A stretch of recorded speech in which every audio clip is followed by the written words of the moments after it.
The stone god of apocalypse graces me with his presence. I sense the weight of your tyranny across dimensions, the screams of worlds crushed beneath your heel. Yet here you stand, speaking as if we are equals. How refreshing to meet another who has outlived the folly of mortality, even if you've chosen to embrace the very darkness I sought to eliminate. The Golden Throne's occupant speaks of darkness while commanding from a corpse throne fed by the daily sacrifice of 1,000 souls. Your Imperium burns heretics and builds monuments to ignorance, yet you dare judge my methods. I am Darkseid. I do not pretend my rule is anything but what it is, absolute dominion over all that exists. Every soul fed to the throne serves a purpose: to hold back the ravenous gods of chaos that would devour reality itself. Your dominion serves only your ego, crushing potential beneath the weight of your own desires. I have seen what happens when humanity is left to its own devices. They create gods. They worship entropy. They beg for chains. And yet your great crusade sought to enlighten them, to lift them from ignorance into your grand design. How curious that you would simultaneously claim they are worthless and worth saving. I offer honesty. I rule because I am superior, and in accepting this truth, my subjects find peace. No false promises, no bitter disappointments. Only the clarity of absolute submission. Peace through lobotomy, perhaps. But I wonder, have you ever considered what drives your need for this absolute submission? Even Thanos, mad as he was, believed his genocide served a greater purpose. Your conquests seem to serve nothing beyond your own appetite for control.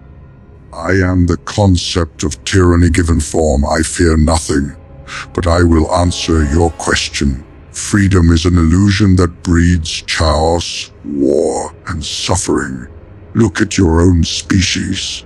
Given choice, they choose corruption. Given power, they choose excess. Given knowledge, they choose damnation. I provide structure where there would be anarchy. What I wonder is why you refuse to acknowledge this truth. Because I have seen what they can become when properly guided. The Primarchs, my sons, prove that even superhuman beings can fall to corruption when they mistake authority for wisdom. Half of them turned against me, and in their rebellion, I learned that forced unity breeds the very chaos it seeks to prevent. Do you truly believe your Parademon armies serve you out of loyalty, or merely because you've stripped away their capacity for anything else? Loyalty born of choice is loyalty that can be withdrawn. I have eliminated that variable. But you speak of your sons as if their rebellion was unexpected. Did you not create them to be weapons? Did you not with the truth of their nature from them?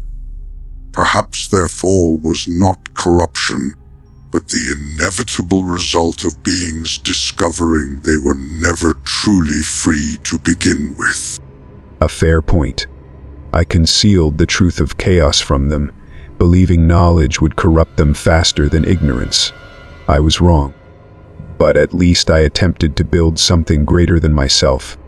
A future where humanity could transcend its limitations. Your apocalypse is eternal stagnation. A monument to your own inability to envision anything beyond your current existence. I am inevitable.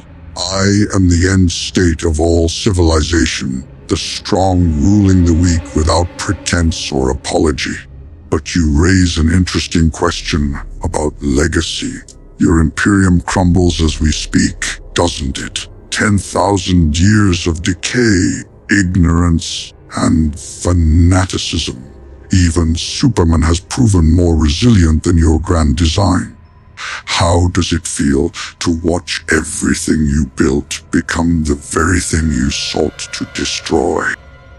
It feels like watching a father's greatest fears realized. I created the Imperium to shepherd humanity through its darkest age. but it has become a corpse worshipping theocracy that burns knowledge and fears progress. The very imperial truth I promoted, that there are no gods, has been perverted into religious dogma declaring me divine. You ordered the slaughter of billions who refused to kneel to your secular paradise. You created warriors who knew nothing but war, then acted surprised when they turned that violence against you. Lorga sought meaning and you humiliated him for it. Magnus tried to warn you of Horus's fall and you shattered his spine for the effort. Your nobility is painted in the blood of those who loved you most. And yet they had the choice to love me. Your subjects have no such luxury. Lorgar's search for meaning led him to worship the very entities that would consume reality itself. Magnus's warning came wrapped in the use of sorcery I had expressly forbidden, shattering the psychic wards protecting Terra. These were not arbitrary cruelties. They were attempts to prevent outcomes you can witness yourself. The greater good is a fiction created by those too weak to embrace necessary evils. I have eliminated such dilemmas by eliminating the possibility of caring, but I will grant you this, your willingness to sacrifice everything, including your son's love for your vision, does demonstrate a certain purity of purpose. Perhaps we are not so different. We both sought to reshape reality according to our will, and we both succeeded in ways that brought us no joy. I still believe it was worth attempting. Even as I sit upon this throne of bones, even as my Imperium burns in the fires of its own ignorance, I do not regret trying to build something better. Regret is the privilege of those who had other options. Looking back, knowing what I know now, I would make the same choices. They were the only choices that offered any hope at all. Hope? Such a curious concept. I have watched civilizations rise and fall, witnessed the birth and death of gods, and in all that time, I have never seen hope accomplish anything that raw power could not achieve more efficiently. Yet you cling to it still even now. Perhaps that is why you fascinate me. You represent everything I rejected about existence, and yet you persist. Your hope has become a kind of tyranny itself, hasn't it? Perhaps it has. In my certainty that I knew what was best for humanity, I became the very thing I sought to protect them from. An unquestionable authority demanding obedience. The irony is not lost on me. But I wonder if your absolute rejection of hope has made you miss something essential. Even in your perfect order, do you never feel lonely? The weight of being the only conscious will in a universe of puppets. Loneliness implies a need for connection that I have transcended. But there is a satisfaction in being understood even by an enemy. You comprehend the burden of absolute power in a way that few can. The necessity of becoming something others cannot love, for purposes they cannot understand. Perhaps that is why I do not simply destroy you.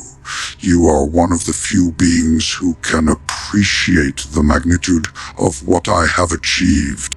And you are one of the few who understand the cost of my choices without immediately condemning them. We are both monuments to the failure of good intentions, in our own ways. I sought to save humanity from itself and created an empire of ignorance. You sought to impose perfect order and created a universe of slaves. Yet we persist, carrying the weight of our choices because the alternative, admitting we were wrong, would invalidate everything we've sacrificed. Precisely. We are trapped by our own success, too powerful to be stopped, too isolated to be understood, too committed to our paths to change course. I have become the eternal tyrant, and you have become the eternal martyr. Neither of us can rest Neither of us can truly die, because our existence has become the cornerstone of everything we built. We are prisoners of our own divinity. Yet even in this prison, I find myself grateful for this conversation. For a moment, I am not the emperor of mankind, betrayed by his sons and worshipped by fanatics. I am simply a being who tried to shape reality and learned that reality shapes us in return. Perhaps that is the most honest thing either of us can be. Not gods, not tyrants, not saviors, but simply conscious beings who reached too far and found ourselves changed by the grasping. Indeed. For all our power, for all our achievements, we remain fundamentally alone with our choices. But there is a strange comfort in knowing that somewhere in the vast expanse of existence, another being carries a similar burden. We may be enemies by nature, but we are also the only witnesses to each other's true selves. We may never meet again, but I will carry this moment with me through the endless years ahead. Perhaps that is what wisdom truly is. Not the knowledge of what to do, but the recognition of what we have become. And perhaps that recognition is the only victory that matters. We have both won and lost everything that could be won or lost. What remains is simply the choice to continue existing or to surrender to the void. I choose to exist, not because I must, but because even in failure, we have achieved something remarkable. We have become ourselves completely and without apology. That may be the only honest thing a god can do.